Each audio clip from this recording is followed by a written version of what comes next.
রামায়ণের এই আশ্চর্য যাত্রায় আপনাদের আবারও স্বাগত জানাই। গত পর্বে আমরা দেখেছিলাম মহর্ষি বিশ্বামিত্রের কাছ থেকে রাম কিভাবে দিব্যাস্ত্রের জ্ঞান পেয়েছিলেন।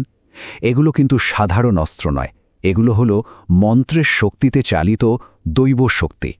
আর আজ আমরা দেখব সেই দৈব শক্তি আর জ্ঞান কিভাবে অনেক পরীক্ষার সামনে এসে দাঁড়ায়। ভাবুন তো একবার, শুধুমাত্র বংশ পরিচয় বা দৈহিক শক্তি দিয়েই কি সবটা প্রমাণ করা যায়, নাকি আসল পরিচয় লুকিয়ে থাকে ধর্ম আর কর্তব্যের প্রতি অবিচল থাকার মধ্যে? এই প্রশ্নটাই কিন্তু আজকের গল্পের একেবারে মূলে রয়েছে।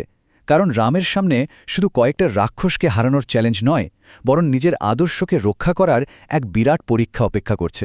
অনেকটা পথ পেরিয়ে রাম, লক্ষ্মণ আর মহর্ষি বিশ্বামিত্র শেষমেশ পৌঁছালেন এক শান্ত স্নিগ্ধ আশ্রমে। সেখানে ঋষিরা জগতের ভালোর জন্য এক পবিত্র যজ্ঞের আয়োজন করেছিলেন, কিন্তু তাদের সব চেষ্টাই বারবার ব্যর্থ হয়ে যাচ্ছিল। যখনই তারা যজ্ঞের আগুন জ্বালাতেন, তখনই আকাশ থেকে ভয়ঙ্কর রাক্ষসেরা নেমে আসত আর যজ্ঞের বেধিতে রক্তমাংস হাড় ফেলে সব অপবিত্র করে দিত, যেন তাদের সব সাধনা, সব বিশ্বাসকে এক মুহূর্তে ধুলোয় মিশিয়ে দিচ্ছিল। তখনই মহর্ষি বিশ্বামিত্র রামের দিকে তাকালেন। তার গলাটা শান্ত, কিন্তু তার মধ্যে যে কি ভীষণ এক দৃঢ়তা ছিল। তিনি বললেন, এই যজ্ঞটা ধর্মরক্ষার একটা প্রতীকী যুদ্ধ, যার ওপর নির্ভর করছে এই পুরো আশ্রমের ভবিষ্যৎ আর ঋষিদের এত বছরের বিশ্বাস। রামের উত্তরে কিন্তু কোনো অহংকারের লেশমাত্র ছিল না, ছিল শুধু একটা গভীর আত্মবিশ্বাস আর নিজের কর্তব্যের প্রতি দায়বদ্ধতা। তার পাশে লক্ষ্মণ ও ধনুক হাতে একদম তৈরি।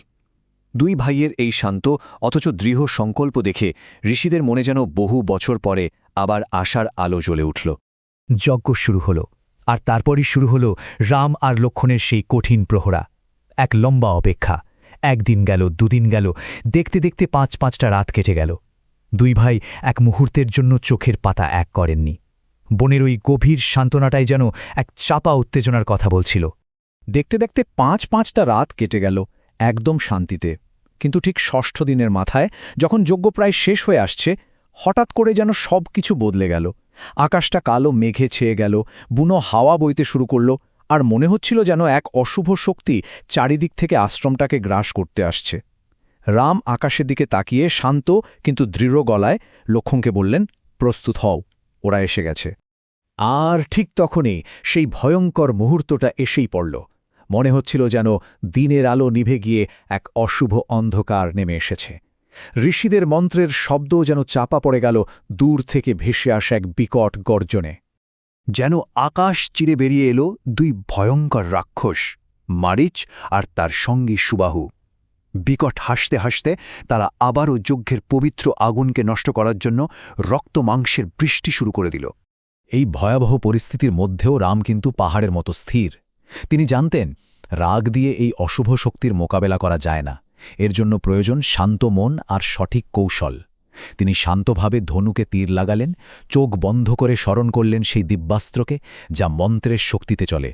সে এক আশ্চর্য দৃশ্য। রাম প্রথমে মারিচের দিকে ছুড়লেন মানবস্ত্র। এটা এমন এক অস্ত্র যা কাউকে মারে না, শুধু অনেক অনেক দূরে ছুঁড়ে ফেলে দেয়।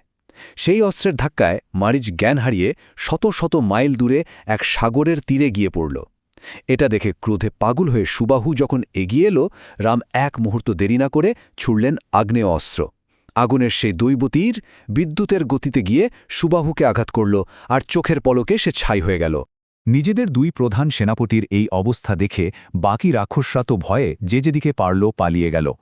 মুহূর্তের মধ্যে আকাশ আবার পরিষ্কার হয়ে গেল, ঝড় থেমে গেল, আর বনের মধ্যে ফিরে এলো আগের সেই শান্তি। ঋষিদের চোখে তখন আনন্দাশ্রু। বহু বছর পর তাদের যজ্ঞ নির্বিঘ্নে শেষ হল। মহর্ষি বিশ্বামিত্র রামের কাছে এসে তার মাথায় হাত রেখে বললেন, রাম, তুমি শুধু কয়েকটা রাক্ষসকে হারাওনি, তুমি আজ ধর্মকে বাঁচিয়েছ। আজ গোটা বিশ্ব তোমার মধ্যে ন্যায়ের আসল শক্তি দেখতে পেল।